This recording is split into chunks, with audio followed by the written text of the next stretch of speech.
ഇന്ന് തന്നെ ഡൗൺലോഡ് ചെയ്യൂ. കാണൂ നിങ്ങളുടെ ഫേവറേറ്റ് ഷോസ്. ഏത് കൊമ്പത്തെ തമ്പുരാട്ടിയാണെന്ന് പറഞ്ഞാലും മുഖത്ത് നോക്കി പറയാനുള്ളത് പറഞ്ഞ രുക്മിണിക്ക് ശീലം.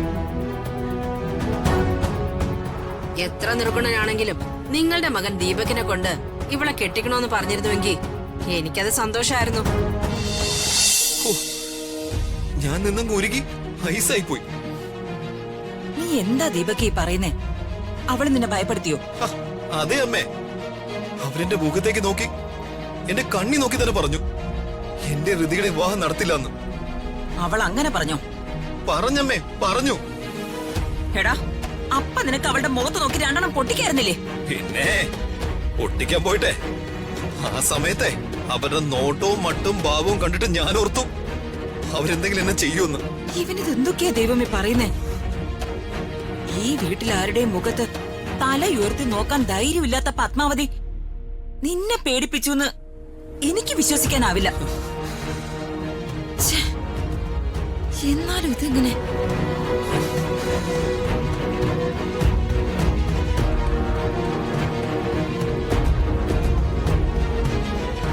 ദീപകേ, അവള് ബുദ്ധിമതിയാ. നിന്നെ അവള് ശരിക്കും പറ്റിച്ചതാ മോനെ. എന്നെ പറ്റിച്ചതാണെന്നോ? അതെ, ഞാൻ നിന്നോടെ പത്മാവതിയെ കുറിച്ച് പറഞ്ഞ കാര്യങ്ങളിൽ ഒരു കാര്യം നീ മറന്നു. എന്ത് കാര്യം? അവളൊരു മികച്ച നർത്തകിയായിരുന്നു. അതിനോടൊപ്പം തന്നെ നല്ല അഭിനേത്രിയും. നിന്റെ മുന്നിൽ പെട്ടുവെന്ന് മനസ്സിലാക്കി അവൾ അവസാന രക്ഷാശ്രമം എന്നോളം അവൾക്കറിയാവുന്ന അവളുടെ നടനം നിന്റെ മുന്നിലൊന്ന് പുറത്തെടുത്തതാ. നീ അത് കണ്ടങ്ങ് പേടിക്കുകയും ചെയ്തു. അയ്യേ, അവരപ്പോ അങ്ങനെയൊക്കെ സംസാരിച്ചത് അതൊക്കെ അഭിനയായിരുന്നോ? ഉറപ്പല്ലേ? അല്ലാതെ നീ വിചാരിക്കുന്ന അത്ര ഗഡ്സും വിൽപവർ ഒന്നും അവൾക്കില്ലടാ.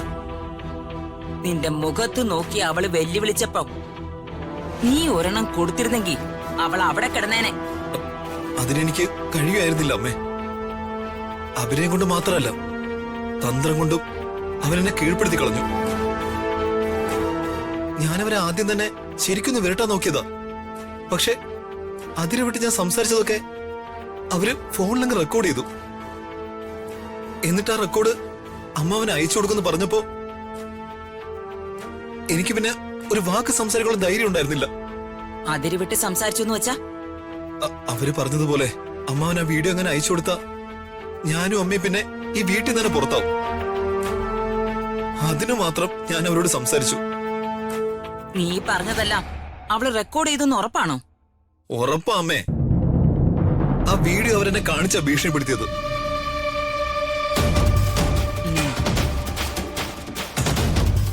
എന്താ നീ ചെയ്തു വച്ചിരിക്കുന്നറിയാമോ? അവളെ ഈ വീട്ടിൽ നിന്നും പുറത്താക്കാനായി ഞാൻ മെനഞ്ഞ തന്ത്രങ്ങൾക്കോ പ്രതാപനെതിരെ ഞാൻ ഇന്ന് വരെ ചെയ്ത ഒരു കാര്യങ്ങൾക്കോ നാളിതുവരെ ഞാൻ ഒരു തെളിവും അവശേഷിപ്പിച്ചിട്ടില്ല.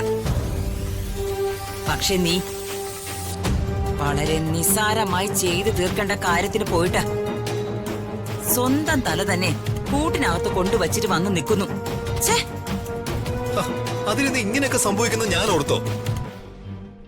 അവരെ കാണിച്ചതൊക്കെ അഭിനയായിരുന്നെങ്കിൽ ആ ഫോൺ മേടിച്ച് ഞാൻ തല്ലിപ്പൊട്ടിച്ച് കളഞ്ഞേനെ. നടന്നതിനെ കുറിച്ച് ആലോചിച്ചിട്ടേ ഒരു കാര്യമില്ല. എന്താ ഇനി ചെയ്യേണ്ടതെന്ന് ചിന്തിക്ക. എന്താ അമ്മേ ഞാനിനി ചെയ്യണ്ടേ? എന്നോടാണോ ചോദിക്കേണ്ടേ? അവൾ എവിടെയാ താമസിക്കുന്നത് നീ കണ്ടുപിടിച്ചോ? ഇല്ലമ്മേ.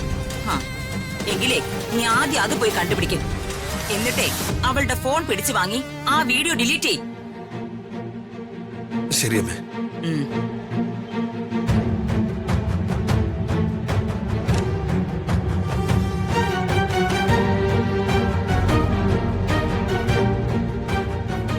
പത്മാവതിയെ ഒതുക്കുന്നതിനോടൊപ്പം തന്നെ ഉറപ്പിക്കേണ്ട മറ്റൊരു കാര്യം കൂടിയുണ്ട്.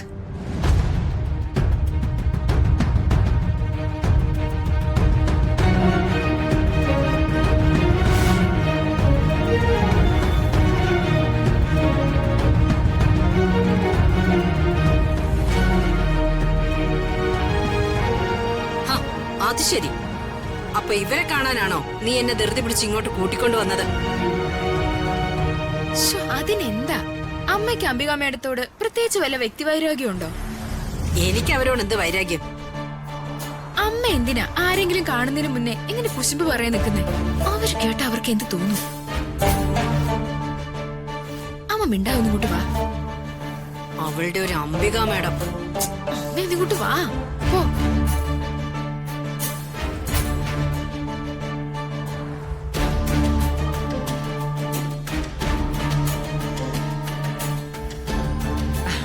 എന്താ അമ്മയും മകളും കൂടെ ഒരു കുശലം പറച്ചിലും? ഹേ, പ്രത്യേകിച്ച് ഒന്നുമില്ല മാഡം.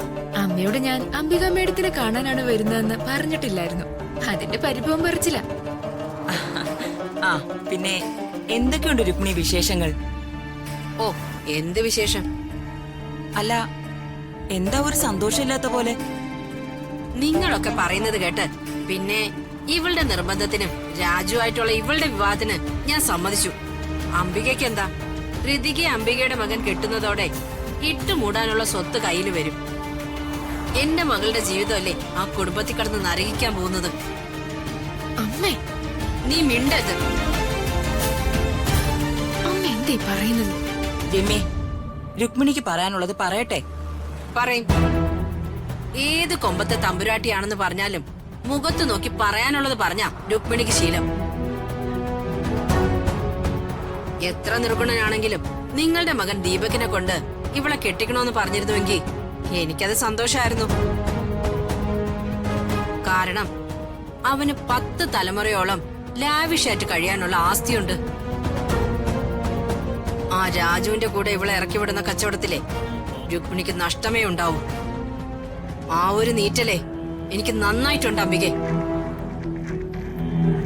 അപ്പോ ഏത് നിമിഷം വേണമെങ്കിലും രുക്മിണി രാജുവിന്റെയും രമ്യയുടെയും വിവാഹ കാര്യത്തിൽ കൂറുമാറിയേക്കാം അല്ലേ? ദേ, ഇവളുടെ നിർബന്ധം കൊണ്ടാ. പിന്നെ നിങ്ങൾ പറഞ്ഞിട്ടും കൊള്ളാവുന്ന ഏതെങ്കിലും കുടുംബത്തിൽ നിന്ന് രാജുവിന് ആരെങ്കിലും പെണ്ണു കൊടുക്കോ? ഒരിക്കലും പട്ടിണിയും പരിവട്ടവും മാറാത്ത ഒരു ഗതികെട്ട കുടുംബം. ആദർശം പറയാനാണെങ്കിൽ 100 നാവും. എന്റെ മോളുടെ തലവിധി. അല്ലാതെ എന്ത് പറയാനാ? രുക്മിണിയുടെ വിഷമം എനിക്ക് മനസ്സിലാവും.